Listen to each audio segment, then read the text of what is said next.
Hello, everyone. It's time for comprehension. Please make sure you're ready with your pencil and paper.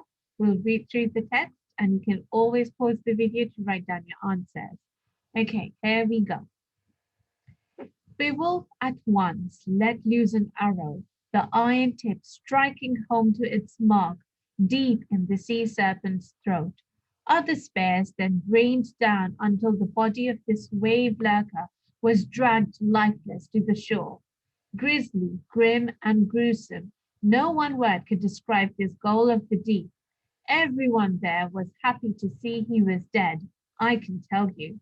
But others were skulking shadows of the deep, waiting for the wolf, waiting for their moment to strike.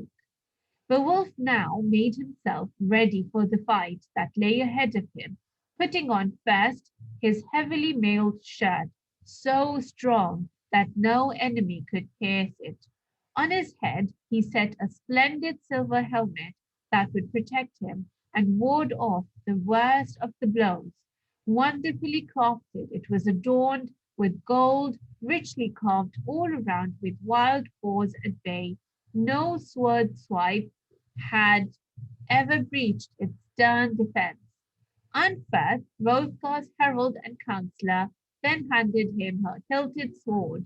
Runting, he called it, a sword unlike any other, ancient, tried and tested, wave patterned, iron edged, imbued over the ears with the blood and venom of those it had destroyed. This sword had never failed any hero before. Beowulf clutched it keenly, eager now face to face. Okay, so my first question for today is find and copy 3 words the author used on page 78 to describe the goal. Right, that's page 78.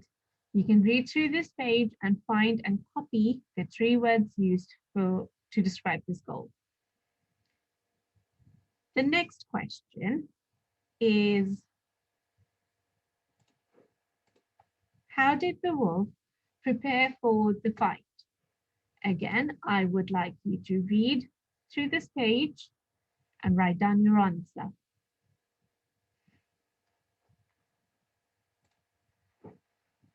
Right, I'll start from the second paragraph here. But first he spoke to silver-haired Hrothgar, close beside him. The time has come, great king, to test again my courage and my strength. Remember, wise lord, all that we agreed before the fight with Grendel, that should I die in your service, you will be like a father to me when I am gone, protecting my hearth companions and sending what gifts you have granted me, kind Hrothgar, to my lord Hygelac's for his safekeeping. Being his servant, you will understand that all I have is his. It will show him how generous you have been, how you keep your word, and he will love you for it. And let Unferth have back Runting, the blade he just gave me. It should rightly be his again. With Runting, I shall kill the ogress or die in the tent. Let God choose between us. With these words, the wolf, that daring prince, dived into the lake and disappeared. So deep was the perilous pool that it seemed to take forever before he saw the bottom and felt it with his feet. Okay, my third question is, what does the wolf mean by let God choose between us? That's right here. Can you explain what he meant when he said these words? The next question is, when the wolf dives into the lake, predict what will happen to him. Right, so for this one, this is your own prediction. I want you to have a think and write down your prediction.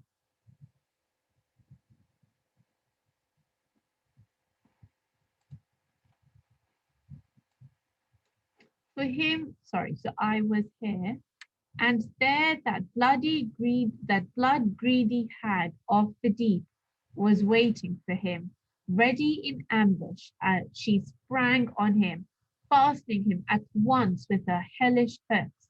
But although he was caught, the wolf was so far unharmed, for her clenched claws could not pierce the mailed shaft and draw blood.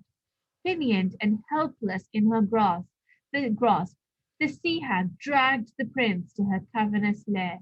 Try as he did, the wolf could not even draw his sword to defend himself against the water wolf, nor against the onslaught of twisting sea monsters now slashing at him with their tearing tusks that threatened to rip away his life-saving battle coat. Still held fast in her deadly embrace, Beowulf found himself hauled to the surface in a vaulted cavern lit all about with fires of hell it seemed. But at least he could breathe again and was free of the pressing weight of water. At least now he would not simply be swept away and drowned. Then he looked up and saw the monstrous size of the hideous sea hag. He had felt her strength already. Undaunted, he saw his chance. He broke free of her, tore himself away, drew Runting, circled it high above him, and brought it screaming down on her head. Sure, it must be her death stroke. But Runting, that battle hardened, all powerful sword that had sliced so easily through helmet and mail, could not bite this monster's hoary hide, but simply bounced off, leaving her flesh unharmed, unscathed, unmarked even.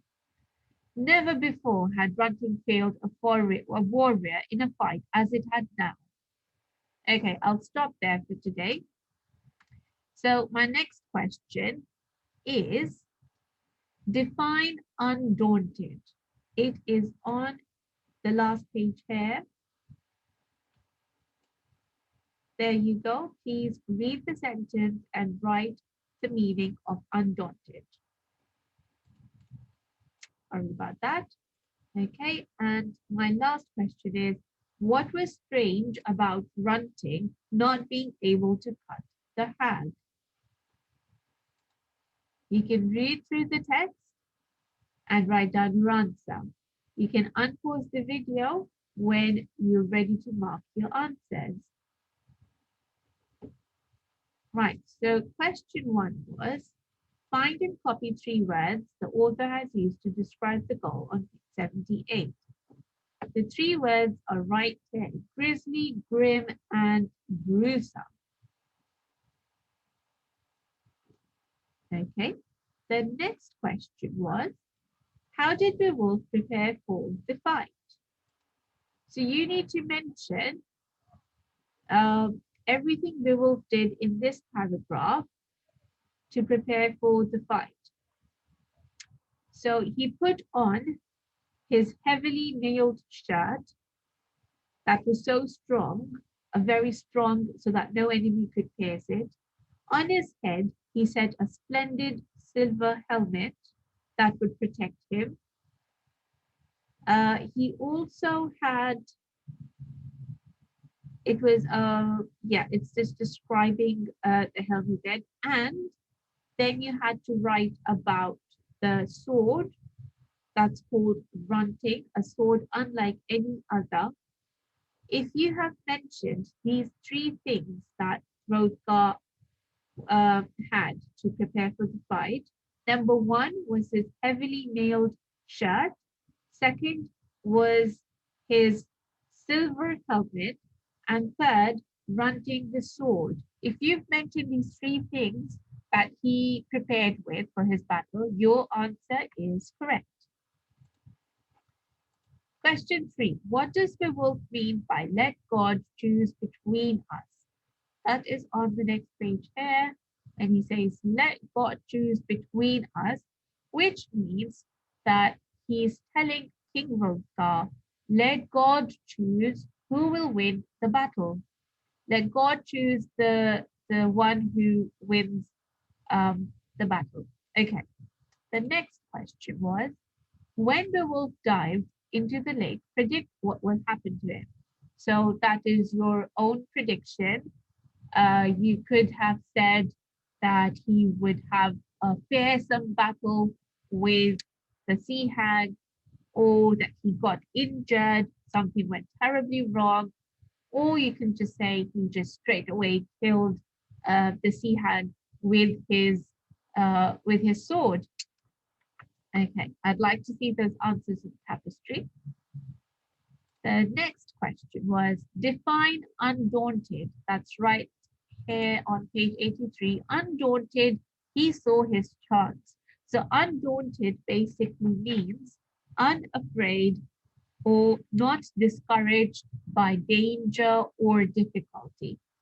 So even though the monster had him in her claws, he wasn't discouraged. He was not afraid, and he took the chance when he saw one. That's what undaunted means. My last question for today was, what was strange about Grunting not being able to cut the hag? So the strange part was that never before, do you see my cursor? Never before had Grunting failed a warrior in a fight as it had now. That was the strange part about it, because Grunting was a sword that had won so many battles, killed the person or the warrior it was fighting against with. This was the only time that Runting had failed and it was not able to kill the sea hag. Okay, I hope you got your answers correct.